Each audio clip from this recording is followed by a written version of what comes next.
Hi, it's Hannah with WTI. My beautiful new light here has clear glass shades, which I love, but that means it needs equally as beautiful light bulbs.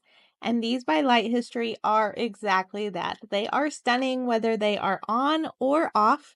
These are Edison bulbs, so they have that really nice, neat look to them. It's not the ugly plain bulb. They're also a tube light, so they look really nice in these nice tube-shaped shades that I have.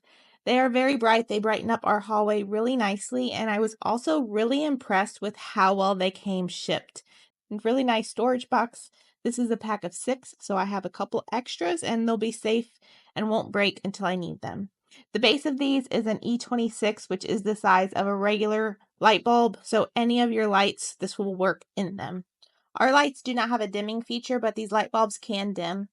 I really like the color of these. It is a warm white, so it has a nice warmness to it, but it is not a yellow color, which kind of looks dingy to me.